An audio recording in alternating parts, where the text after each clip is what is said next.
Well, brothers and sisters, friends and family, I hold in my hand today the good book of the greatest sayings and teachings ever known to humankind.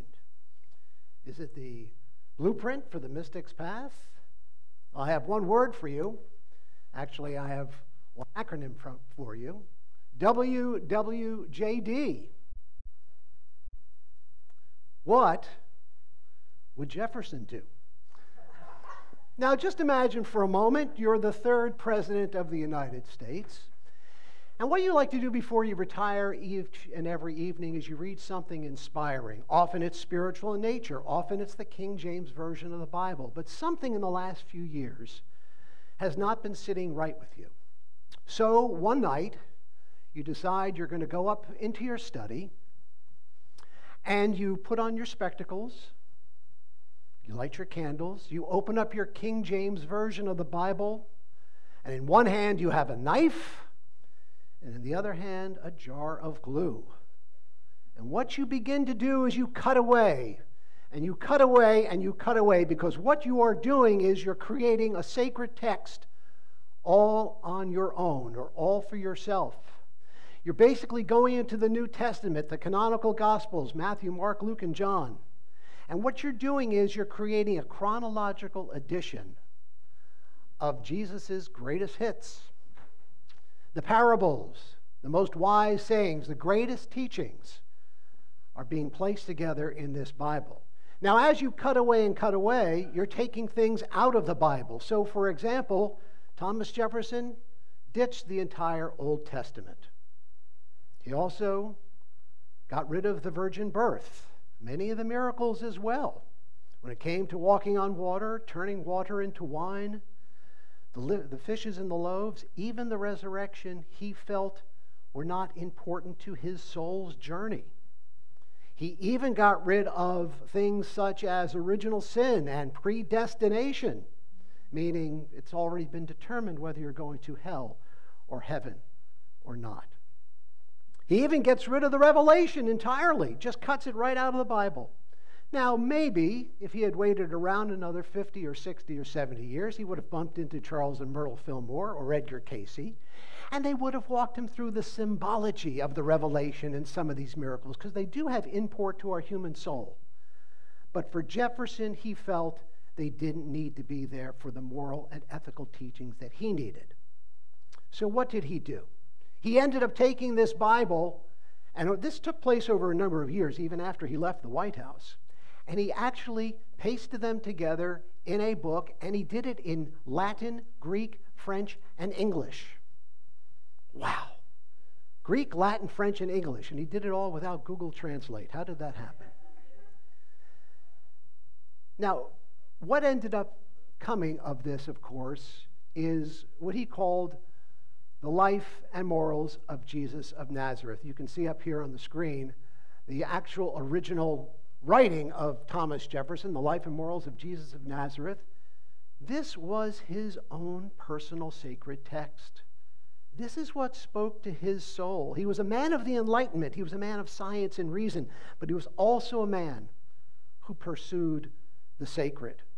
So this is the epitome of his spiritual journey, and it wasn't that unusual, because in his time, the spiritual proclivities of those days was deism and Unitarianism and Freemasonry and Rosicrucianism and the inner light of Quakerism. There was something about that time period that was very freeing.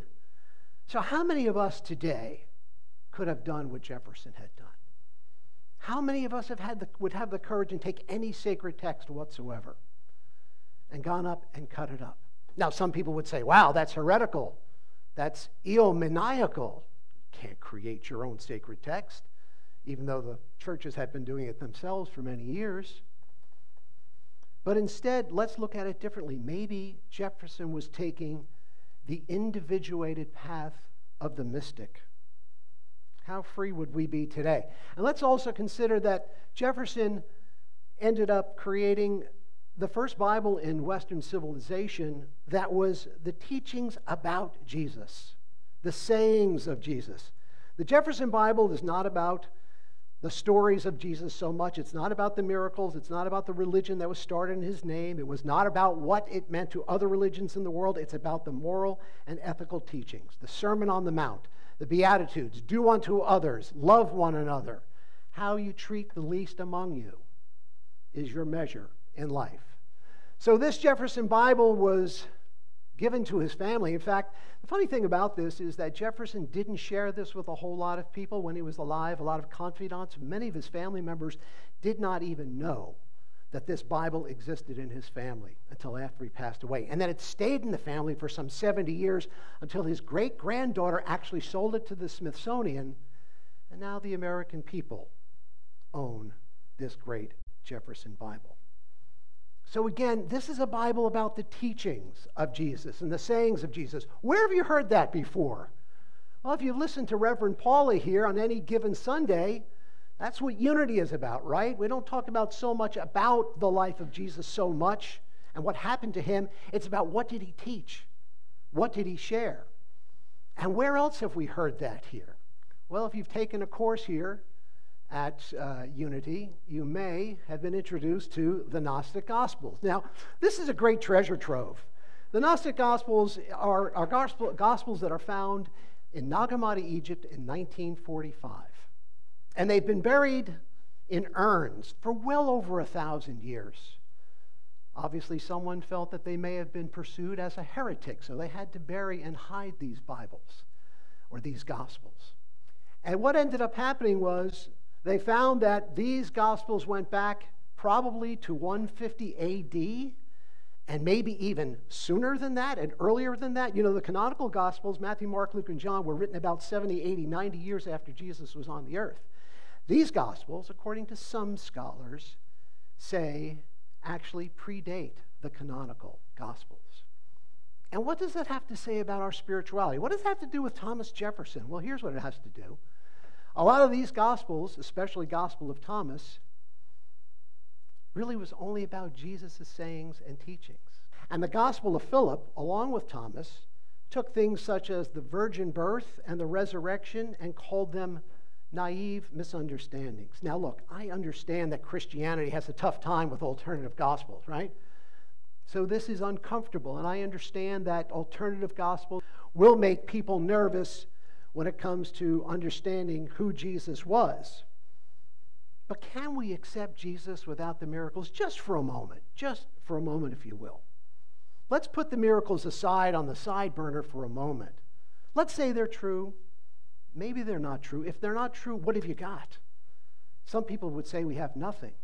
Thomas Jefferson would say, you've got everything right here.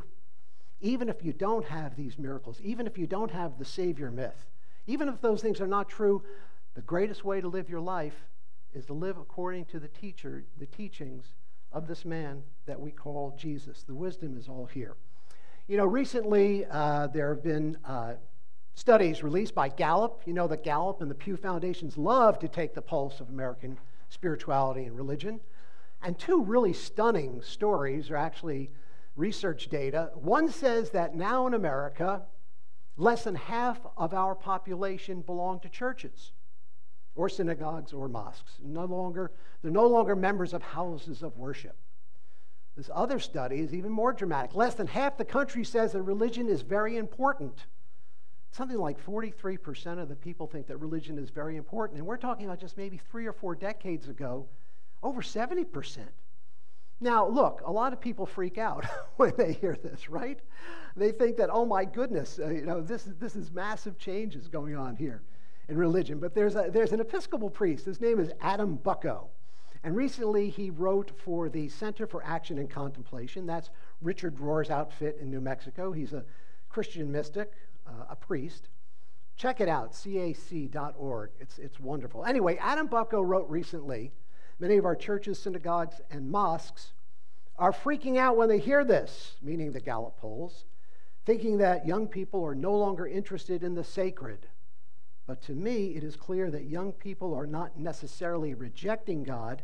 They simply feel that many religious organizations are spiritually bankrupt, that they've lost touch with reality and are too concerned with money, power, self-preservation, maintaining the status quo, and having the right beliefs.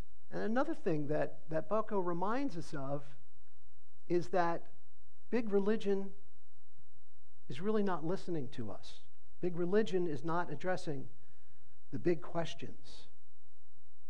It is for this reason and many others that I don't think of the rise of the spiritual but not religious among our youth as a sign of spiritual decline, but rather a new kind of spiritual awakening. Now take that in for a minute. Because you know what the fastest growing religious group in America is today? It's the nuns.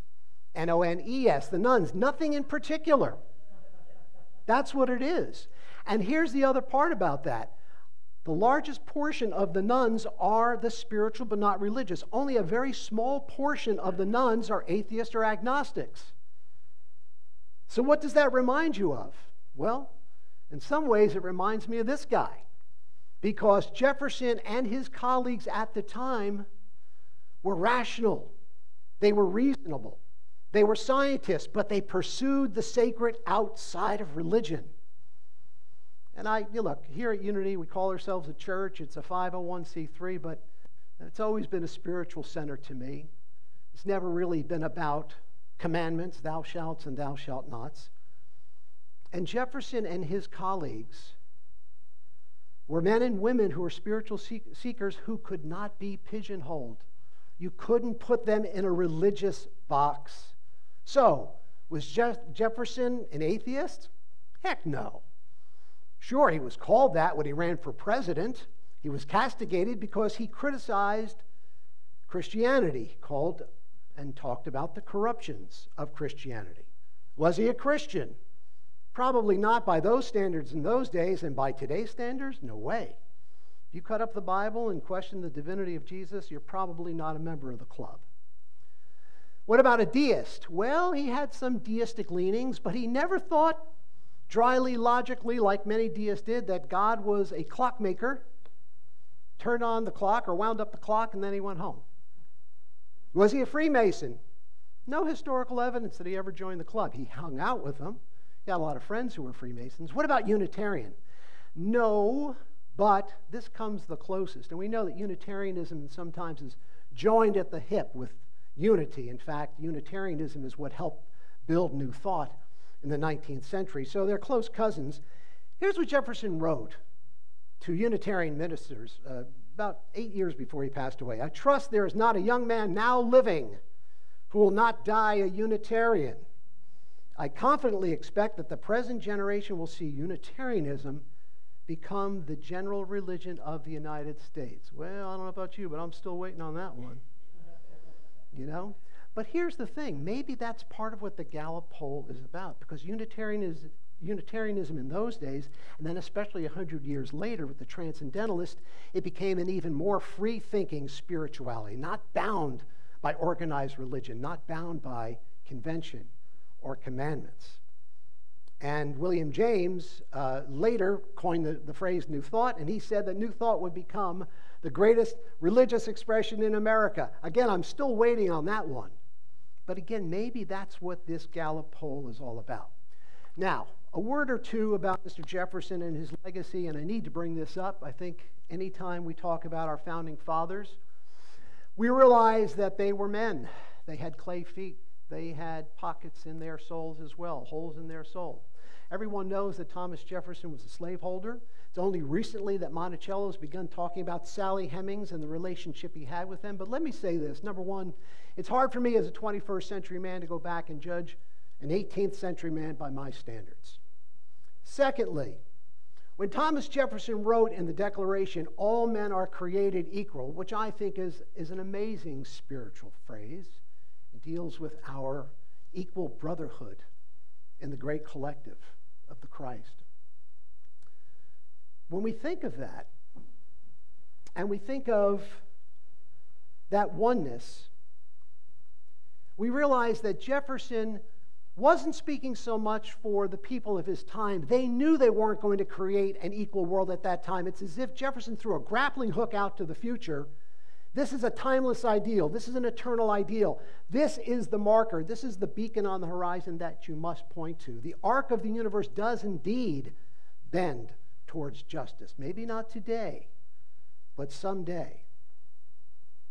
And another thing that Jefferson did, which is remarkable, is he left us a legacy that talks about how important religion and spirituality was for him. If you go up to Monticello, which is just a couple of hours away from here, you'll see on his tomb that the most important thing to him in his legacy was signing the Declaration, writing and signing the Declaration of Independence. But number two was the author of the Virginia Statute for Religious Freedom. That's how important it was for him. Although curiously, when his daughter told him she wanted to become a Catholic nun, he demurred. He took her shopping in hopes that that would distract her, and apparently that worked.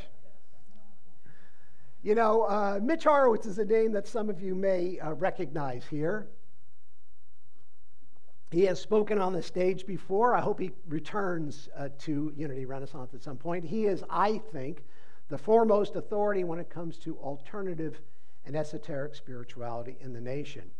And CNN interviewed him just a couple of years back, and they asked him what he thought of the Jefferson Bible, and I think this is really curious. He says, I wonder how American history might look differently had Jefferson's radical document come to light closer to its completion. It would have become one of the most controversial and influential religious works of early American history. They would have seen the Jefferson Bible as the manifesto of a reformist movement. Call it Jeffersonian Christianity, focused not so much on repentance and salvation, but on earthly morals and ethics. Not so much on salvation, on earthly morals and ethics. One of the greatest American stories that I've ever seen in my entire life, the story of John Adams and Thomas Jefferson. I only have a moment to talk about it, but here's what it means in spiritual context. John Adams and Jefferson come together to form this nation with the greatest, maybe best ideals ever known to humankind. And they have great affinity for one another. They're like brothers until the 1800 election when they run against each other. And guess what? It gets really nasty. It really does. It gets dirty even by 21st century standards. And they become mortal enemies. But towards the end of their lives, they reconcile. And they talk. And they share ideas. And again, what I think is the greatest synchronistic simultaneity in the entire history of the United States is that John Adams and Thomas Jefferson died on the same day. Not only on the same day, but July 4th. And not only on July 4th, 1826, the 50th anniversary of them signing that blessed document. It's as if they willed themselves. It's as if they willed themselves to remain alive until that date as a marker for what this nation stood for and what it could become. Truly remarkable. Well, anyway, in the last few years of their lives when they were writing, they talked a lot about spirituality. John Adams himself was a Unitarian, and he didn't have much patience for the ecclesiastical hierarchy. They had problems with organized religions, with the Calvinists and the Anglicans of their day. And so did Jefferson.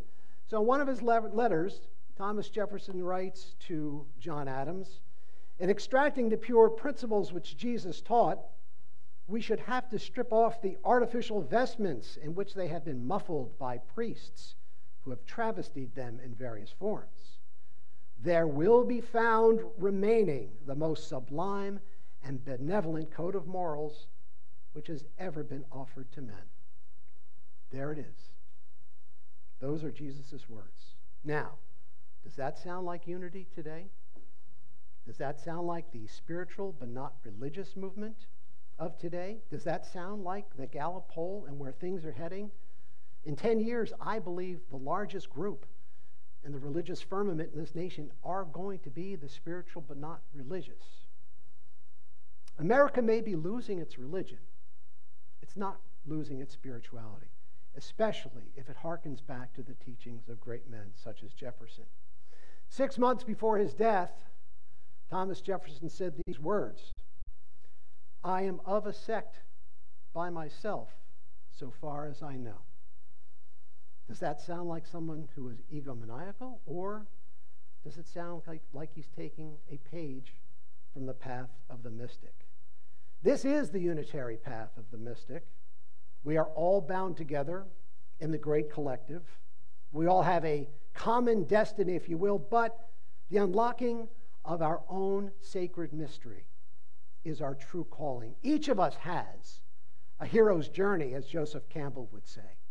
Each of us has the path, just like our brother Jesus. So, brothers and sisters, friends and family, is this indeed a blueprint for the mystic's path? WWJD, what would Jefferson do? In short, he would tell us to live a life of reason, rational thought, science, and philosophy. Let that coexist with your faith in God. Pursue the sacred outside of organized religion. And let the life and teachings of Jesus Christ constitute the exemplar model for living one's own life. Jefferson's approach was a deeply personal and private spirituality, yet it also provides a holy ground where all of us can stand. Let's go ahead and head into meditation. Whether you're here or at home, put your feet on the ground for a moment and just get in touch with two things: your breath and your heart. Great teachings of Jesus found in the Bible, found in Jefferson's Bible, spoke of the heart, where our answers lie, where we turn fear into love. And every day in our lives can take this spirit and know that everything comes to us for a reason, to turn fear into love. Alternative gospels may frighten some of us, but all the messages that have come down to us through the ages have an import, have a message of a deeper place that we seek. And like Jesus the Christ, who sought his hero's journey and turned to his inner light, let's take a moment to turn to ours in our hearts.